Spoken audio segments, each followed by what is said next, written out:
Buenos días, Dios te bendiga, amada iglesia y amigo que me escucha. Traemos un tema muy poderoso. Para el que no me conoce, mi nombre es José Nolasco de la Cruz. Asimismo puede ir a mi canal de YouTube, que tengo unos cuantos temas ahí poderosos como el milenio, el orden de la resurrección. Jesús enseña a sus discípulos, eso todavía no lo he subido, está subiendo. Enseña a sus discípulos respecto a la venida en Mateo 24, como él le enseñó, no como muchos interpretan. Y ahora vamos a seguir con respecto a la venida del Señor en Primera de Tesalonicenses, la primera carta que Pablo le envió a los tesalonicenses. Y también por qué Pablo se vio obligado. Vamos a hacer una primera parte y una segunda. ¿Por qué Pablo se vio obligado a escribirle después una segunda carta? Si ya él le había hablado en la primera. Entonces vamos a leer en Primera de Tesalonicenses 4, versículo 13. En el nombre de Jesús leemos, en nombre del Padre, Hijo y Espíritu Santo. Amén. Dice: tampoco queremos, hermanos, que ignoréis acerca de los que duermen, para que no os entristezcáis como los otros que no tienen esperanza. Porque si creemos que Jesús murió y resucitó, así también traerá Dios con Jesús a los que durmieron en él. Por lo cual os decimos esto en palabra del Señor, que nosotros que vivimos, que habremos quedado hasta la venida del Señor, no precederemos a los que durmieron, porque el Señor mismo, con voz de arcángel, con voz de mando, con trompeta de Dios, descenderá del cielo, y los muertos en Cristo resucitarán primero. Luego nosotros, los que vivimos, los que hayamos quedado, seremos arrebatados juntamente con ellos en las nubes para recibir al Señor en el aire, y así estaremos siempre con el Señor. Por tanto, alentaos los unos a los otros con estas palabras. Pero acerca de los tiempos y de las ocasiones, no tenéis necesidad, hermanos, de que yo os escriba, porque vosotros sabéis perfectamente que el día del Señor vendrá así como ladrón en la noche, que cuando digan dos puntos. Aquí Pablo va a señalar cómo es que será ese día de que como ladrón en la noche. Porque aquí es que está el misterio, que muchos dicen como ladrón en la noche, entienden que en cualquier momento. No es eso lo que está diciendo. Como ladrón en la noche cuando tú no lo estés esperando. Es que no te avise, el ladrón no te avisa cuando va para tu casa. ¿Entiendes? Es así lo que está diciendo, pero los dos puntos es para señalar, enumerar cómo es que será ese día. Entonces dice, como ladrón en la noche, que cuando digan dos puntos, ¿verdad? Aquí va a enumerar, aquí va a señalar cómo es que será ese día. Dice,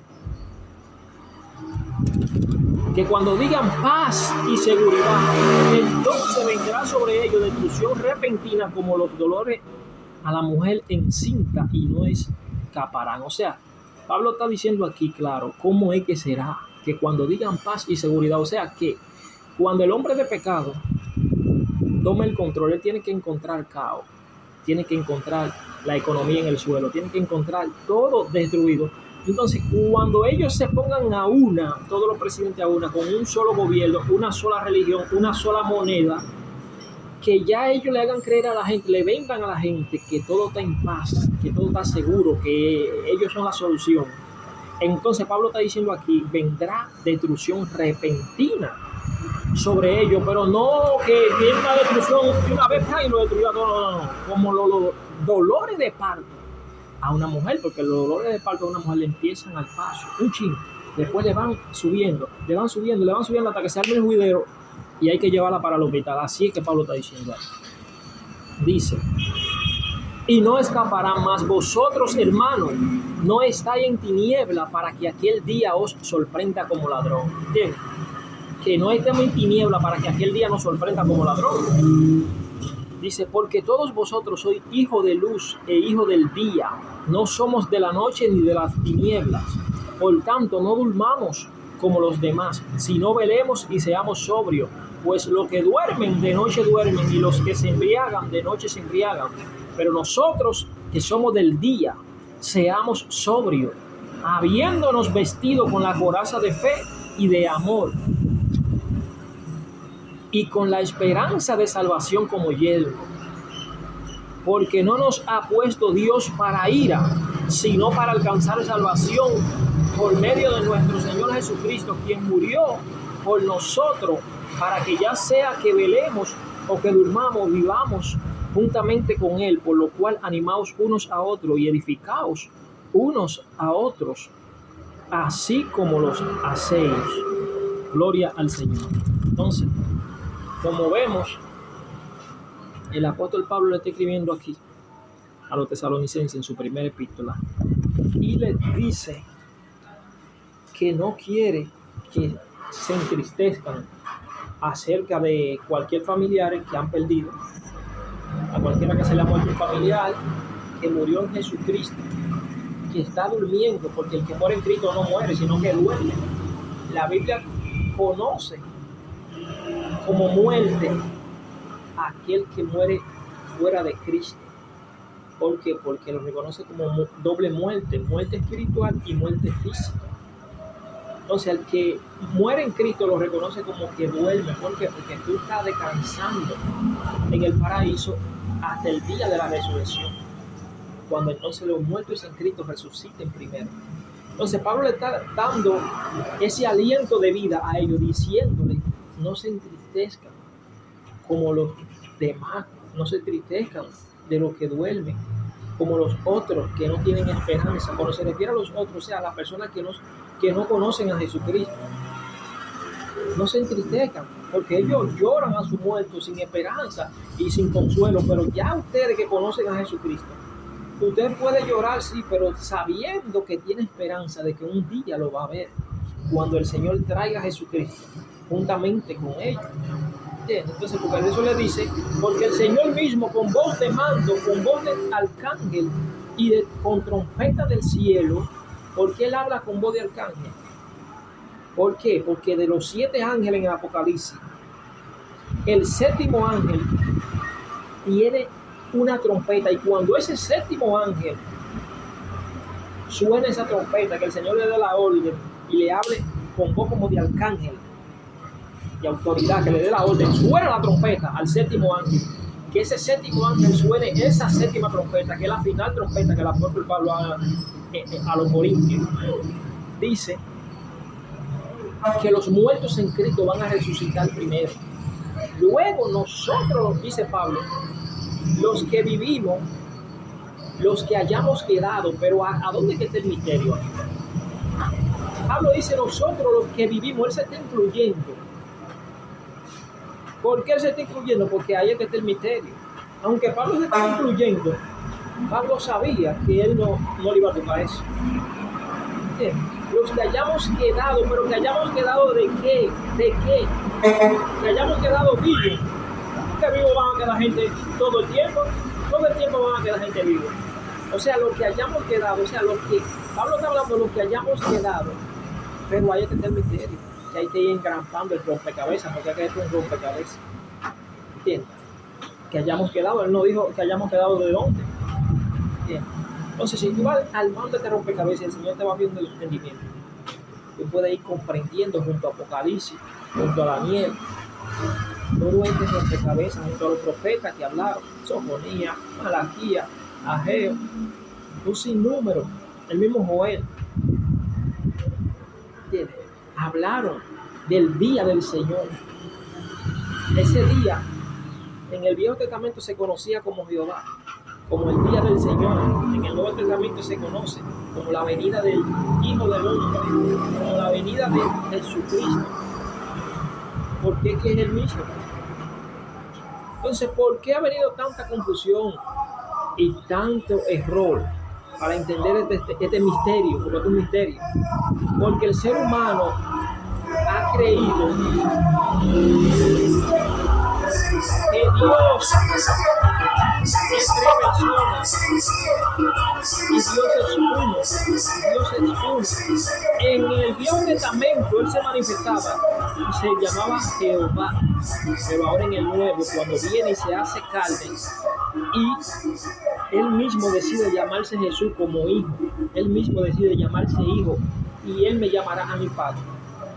Entonces, por eso dice el libro de los Hebreos: en otro tiempo, hablando por los profetas, hoy ha hablado por el Hijo, porque el misterio que es escondido entre el Hijo y el Padre es que Dios mismo fue que se hizo carne.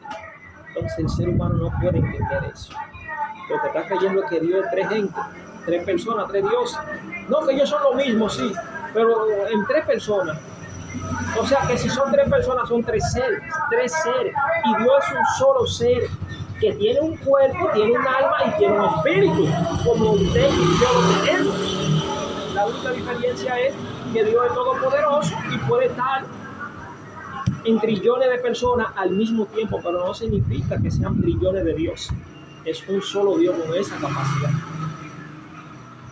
Que su cuerpo lo representa el Hijo, su alma el Padre y su espíritu, su Santo Espíritu. Pero es un solo trono que hay en el cielo, un solo trono. Entonces, si la persona no puede comprender eso, va a creer que el Padre fue que hizo un pacto con el pueblo de Israel en el Viejo Testamento y el Hijo hizo un pacto ahora con la iglesia. Y es por eso que no se puede entender ese misterio que hay escondido, que le dice Pablo a los colosenses: yo estoy orando por ustedes para que Dios les abra el entendimiento, para que ustedes puedan entender las ricas y sabia sabiduría, o sea, la multiforme sabiduría que hay escondida entre el Padre y el Hijo. Y el misterio que hay es que el Padre fue que se hizo carne y Él mismo decidió llamarse Hijo. Y Él dice, cuando lo introduce en el mundo, dice: y a Él llamaré Hijo y Él me llamará mi Padre. Los judíos, ¿por qué usted cree que querían matar a Jesús? Porque ellos sabían que Dios no tiene hijos. Pero el misterio escondido es que el mismo Dios decidió introducirse en el vientre de una virgen y llamarse Hijo. Él mismo, y ellos no pudieron entender que fue Dios que se hizo carne, que vino a la tierra. Y dice: en el principio existía el verbo, y el verbo era con Dios, existía con Dios, y el verbo era Dios. Hoy en día tú le preguntas al 99% de los cristianos quién se hizo carne, y la Biblia diciendo que fue Dios, dicen Jesús. Sabemos que Jesús es Dios, pero cuando ya tú logras entender que se está hablando de que el Padre que tú crees lo separa de que del Hijo y lo separa de que del Espíritu Santo, cuando tú tienes esa mentalidad, tú no has entendido, no se te ha revelado verdaderamente quién es Dios. Y Dios es tan misericordioso que aunque tú lo llames como hijo, aunque tú creas que Él es tres personas, tiene una relación, que el Hijo, que Dios como quiera te usa y como quiera te habla, porque Dios es misericordioso. Eso ni te salva ni te condena, pero te impide saber verdaderamente como a Job, porque Job dio testimonio de él y dijo que Job era perfecto. Sin embargo, Job no conocía a Dios y Job hablaba de Dios. Y así mismo habemos muchos cristianos que hablamos de un Dios verdadero, un Dios que salva, un Dios que liberta, y lamentablemente estamos como que no conocemos el verdadero misterio que hay escondido entre Dios y el Padre. Que Dios es uno. Es el misterio que hay escondido entre Dios y el Padre, el Hijo y el Padre. Que Dios fue que decidió Él mismo salir de Él y llamarse Hijo. Que no fue que Jesús fue creado, no, que salió de Él mismo. Como que mi espíritu salga ahora mismo de mi cuerpo. Entonces, cuando entendamos eso, vamos a comprender de que lo que Jesús habló, porque Él le dijo a los fariseos: Moisés escribió de mí. Pero el Jehová que escribió, el ángel de Jehová era el mismo Jesús. Melquisedec era el mismo Jesús. Porque Jesús es el mismo Dios. Por eso le dice a Felipe: yo soy. Es que tú no crees que yo soy Dios. ¿Cuánto tiempo estamos con ustedes? Y tú no sabes, tú no crees que yo soy Dios, que yo soy en el Padre y el Padre en mí. No es que están tres, que tres tronos en el cielo y los tres sentados, y que Dios ha sentado a la diestra, creyendo que está a la derecha. Si tú quieres saber si Él está a la derecha sentado, literalmente, vete a Apocalipsis 5 y léete el rollo, el que tiene el rollo en la mano derecha, y tú vas a ver. Y cuando tú entiendas que ni en el cielo, ni de la tierra, ni debajo de la tierra hay nadie digno ni de mirar el sello, el rollo, ni de mirarlo, ni de desatarlo, ¿a dónde estaba Jesús entonces? Dentro del que está sentado en el trono, dentro. Y cuando Juan llora, que le dice a uno de los 24 ancianos, le dice: no lloren, que el león de la tribu de Judá ha vencido y él es digno de desatar el sello. Y cuando él mira de nuevo del medio del trono, sale un cordero como inmolado. Porque es que él está dentro del Padre, él habita con el Padre. Y la gente está creyendo que Jesús fue creado. Si fue creado, entonces no puede tener principio, tiene principio, y él no tiene principio ni tiene fin. Porque todo lo creado tiene un principio y tiene un fin. ¿Entiendes? Ahora, el único que tiene ese atributo de que no tiene madre ni padre, si Jesucristo hubiera sido creado, tiene padre, y él no es sumo sacerdote según el orden de Melquisedec, sin padre y sin madre. Entonces, no leemos, pero no entendemos. ¿Por qué? Porque no se nos ha abierto el entendimiento. Y Pablo oraba a Dios para que los colosenses pudieran abrirse el entendimiento y entender ese misterio. Y si tú no entiendes ese misterio, nunca vas a entender la verdad de la venida de Cristo, que Cristo es Dios. Y él dijo cómo será su venida. Y el apóstol Pablo no está enseñando nada contrario a lo de Cristo, porque el mismo Juan dice que el que se trasvía de la doctrina de Jesucristo es anatema, es maldito, que si ni siquiera va a saludarte en tu casa, ni siquiera le diga buenos días, para que no te haga cómplice con él. Entonces, Pablo está diciendo aquí que no se entristezcan acerca de lo que duerme. No se entristezcan, porque el Señor mismo con voz de arcángel, voz de mando y con trompeta de Dios, ese ángel que tiene la séptima trompeta en Apocalipsis 11, 15, algo así por ahí, que dice la séptima trompeta, ahí es que se ejecuta el arrebatamiento. Mateo 24, 29, ahí es que se ejecuta el arrebatamiento. Lucas 21, como 24, ahí es que se ejecuta el arrebatamiento.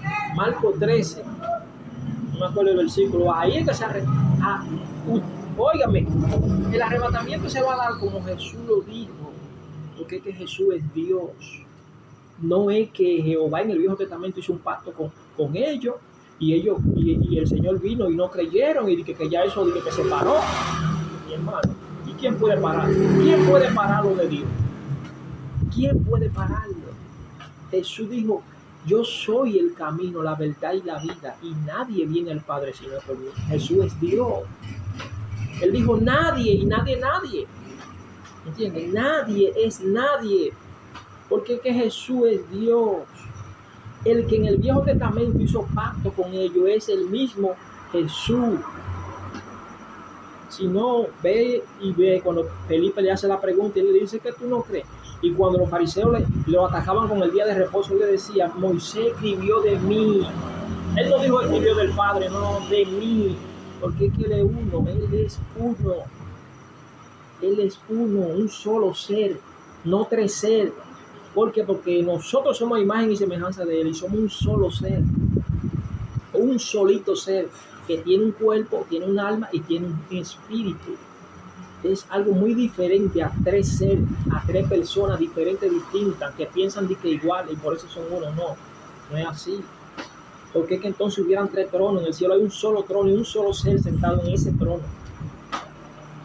Un solo ser sentado en ese trono. Compruébalo en Apocalipsis 5. El que está sentado en el trono con un rollo ahí en su mano. Apocalipsis 5, compruébalo tú mismo. Entonces, ¿qué le está diciendo Pablo aquí? Dice, en el capítulo 5 le dice también: pero acerca de los tiempos no tienen necesidad de que yo le hable de esto, les escriba, ya no tienen necesidad, porque sabéis perfectamente que el día del Señor vendrá. Oiga, el día, en el Viejo Testamento usted lo va a encontrar como el día espantoso, grande y espantoso del Señor. Otro como el día terrible, ardiente como un horno. ¿Por qué? Porque es que está hablando de lo mismo. Antes se conocía el día grande del Señor, espantoso, que será ardiente por fuego. Porque en el primer mundo, antes del diluvio, cuando él trajo el diluvio, se acabó con agua, ahora es con fuego, todo va a ser consumido. Se conoce como el día. ¿Por qué? Porque por eso Pedro dice que un día para el Señor es como 1000 años y 1000 años como un día. porque en el día grande y temeroso del Señor, ¿entiendes? No en un momento, en un ratico, no, en un día que el Señor va a sacar para eso. Y en ese día se va a cumplir todo, pero cada quien en su secuencia, van a haber diferentes escenas en ese día ese día va a durar como si hubiese sido 1000 años, que eso es lo que llaman los milenarios, que los 1000 años. Y en ese día que se va a cumplir todo. ¿Por qué? Porque en Apocalipsis 10, versículo 6, si tú quieres ver tú mismo allá, y tú vas a ver un ángel que tiene un pie sobre la tierra y otro sobre el mar, que jura por el que reina por los siglos de los siglos, y dice que en los días de la voz del séptimo ángel, cuando él suene la trompeta, que es la séptima trompeta, los días hasta ahí mismo llegaron, se acabaron. Y entró el día del Señor, y ahí se va a cumplir todo lo que los profetas dijeron, tal como él lo dijo. Se consumará el misterio de Dios, dice la Biblia. Si tú quieres ver y verifícalo tú mismo, porque es que esto es un misterio, y no por mucho estudio, ni porque tú eres inteligente, ni porque yo soy inteligente, lo vamos a poder entender. Porque vuelvo y digo, el único que tiene la verdad es Jesús, y a quien él quiera revelarse. La verdad no está en multitud, la verdad no está en China, la verdad está en Jesús y en su misericordia, a quien él quiera, en hacerle entender este rompecabezas. Entonces Pablo sigue diciendo, el día del Señor vendrá así como ladrón en la noche, que cuando digan, dos puntos, aquí hace una separación para señalar cómo es que será como ladrón en la noche, que la gente está creyendo que cuando dice como ladrón en la noche en cualquier momento, no es de eso que está hablando. Como ladrón en la noche cuando tú no lo esperes, cuando tú no te está avisando, pero eso no quiere decir que será en cualquier momento. No, que será como un ladrón que se lleva lo suyo sin que nadie se dé cuenta. No es eso lo que Pablo está diciendo, ni Pedro tampoco, porque en segunda de Pedro 3, que Pedro habla, ahí dice que el Señor vendrá como ladrón en la noche, en lo cual los elementos ardiendo se fundirán. Entonces, si algo ardiendo que se va a quemar, que va a haber fuego y todas las cosas, no va a ser algo desapercibido, porque así, por eso dice él en Mateo 24, que así como el relámpago que sale del oriente y se muestra hasta el occidente, así será mi venida, que todo ojo le verá. Apocalipsis 1, todo ojo le va a ver, aún lo que le traspasaron le verán con gran lamento. Y si lo que le traspasaron le verán con gran lamento, ¿por qué usted cree que le verán con gran lamento? Porque el que no entra al alba viene el diluvio y se lo va a llevar a todo. No a un grupito, no, a todo. El día que Cristo venga a llevarse su iglesia, el que no entró al arca, créame, y se perdió. No hay una segunda oportunidad. No hay una segunda oportunidad. Como se está vendiendo a la iglesia, como se le está vendiendo al mundo, no hay una segunda oportunidad.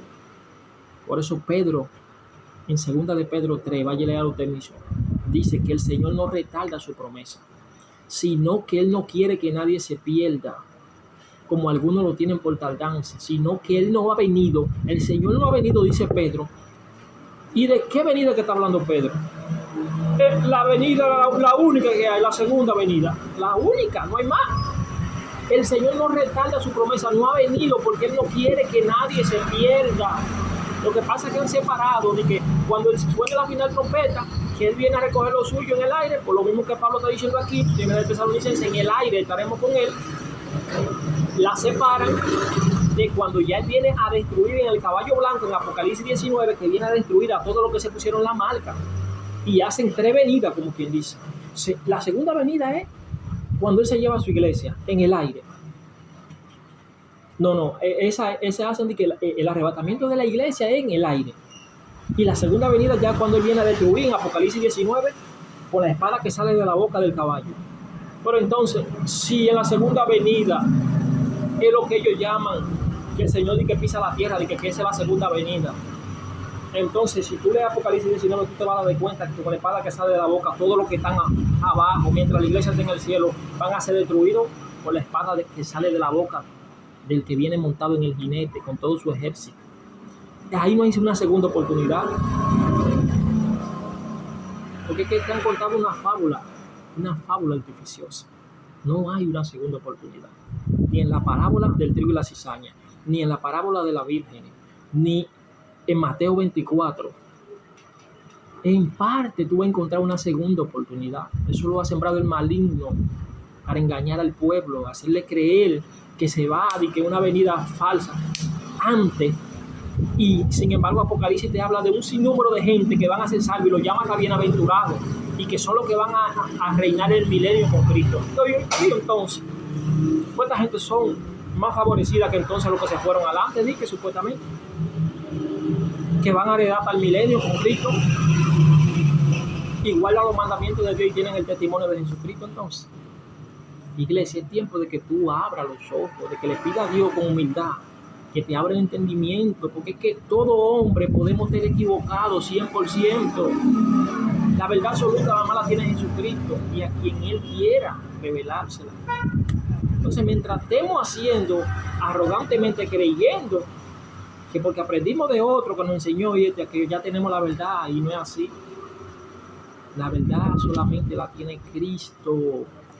Si no, los fariseos, los jebuseos y toda esa gente habían tenido la verdad y esa gente eran estudiosos. Nicodemo era maestro. ¿Y por qué Jesús le dice, cómo tú siendo maestro no sabes lo que te estoy preguntando? Que hay que nacer del agua y del espíritu para entrar en el reino de los cielos. Y hoy en día hay demasiado Nicodemo, habemos demasiado Nicodemo creyendo que porque estudiamos, porque somos inteligentes, porque estamos dando clases en la iglesia, somos maestros, creemos que tener cierta información es revelación, y eso no es revelación. Revelación no es información, no es conocimiento humano. Cualquier estudioso puede ser un intelectual en base a los estudios. Ahora, no cualquiera puede tener revelación ni entender misterios. No cualquiera.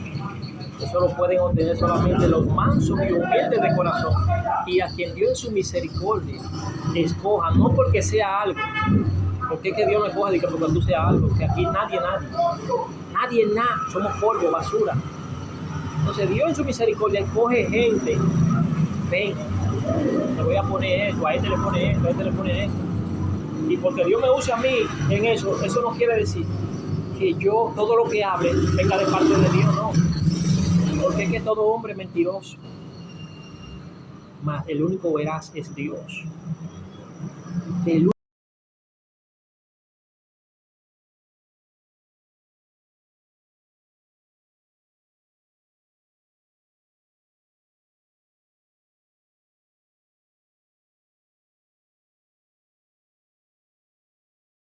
único se va a poner a una sola moneda, una sola religión, un solo gobierno político. La sola religión la va a encabezar el falso profeta, pero que el falso profeta nada más no es un solo.